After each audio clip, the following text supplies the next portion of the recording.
Matthew chapter 11. When Jesus had finished giving instructions to his 12 disciples, he went on from there to teach and preach in their cities.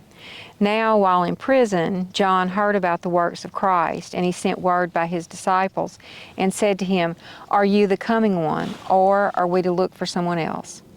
Jesus answered and said to them, "Go and report to John what you hear and see. Those who are blind receive sight, and those who limp walk. Those with leprosy are cleansed, and those who are deaf hear. The dead are raised, and the poor have the gospel preached to them.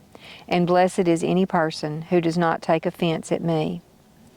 As these disciples of John were going away, Jesus began speaking to the crowds about John. "What did you go out into the wilderness to see? A reed shaken by the wind?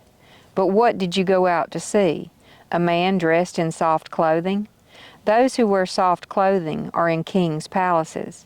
But what did you go out to see? A prophet? Yes, I tell you, and one who is more than a prophet. This is the one about whom it is written, 'Behold, I am sending my messenger ahead of you, who will prepare your way before you.'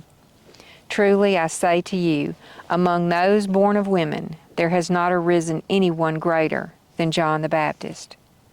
Yet the one who is least in the kingdom of heaven is greater than he. And from the days of John the Baptist until now, the kingdom of heaven has been treated violently, and violent men take it by force. For all the prophets and the law prophesied until John. If you are willing to accept it, John himself is Elijah who was to come. The one who has ears to hear, let him hear. But to what shall I compare this generation? It is like children sitting in the marketplaces who call out to the other children and say, 'We played the flute for you, and you did not dance. We sang a song of mourning, and you did not mourn.' For John came neither eating nor drinking, and they say he has a demon. The Son of Man came eating and drinking, and they say, 'Behold, a gluttonous man and a heavy drinker, a friend of tax collectors and sinners,' and yet wisdom is vindicated by her deeds."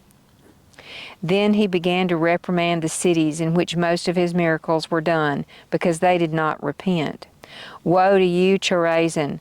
Woe to you, Bethsaida! For if the miracles that occurred in you had occurred in Tyre and Sidon, they would have repented long ago in sackcloth and ashes. Nevertheless, I say to you, it will be more tolerable for Tyre and Sidon on the day of judgment than for you. And you, Capernaum, will not be exalted to heaven, will you? You will be brought down to Hades.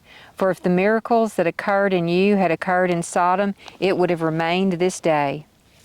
Nevertheless, I say to you that it will be more tolerable for the land of Sodom on the day of judgment than for you." At that time Jesus said, "I praise you, Father, Lord of heaven and earth, that you have hidden these things from the wise and intelligent, and have revealed them to infants. Yes, Father, for this way was well-pleasing in your sight. All things have been handed over to me by my Father, and no one knows the Son except the Father. Nor does anyone know the Father except the Son, and anyone to whom the Son determines to reveal him. Come to me, all who are weary and burdened, and I will give you rest. Take my yoke upon you and learn from me, for I am gentle and humble in heart, and you will find rest for your souls. For my yoke is comfortable, and my burden is light."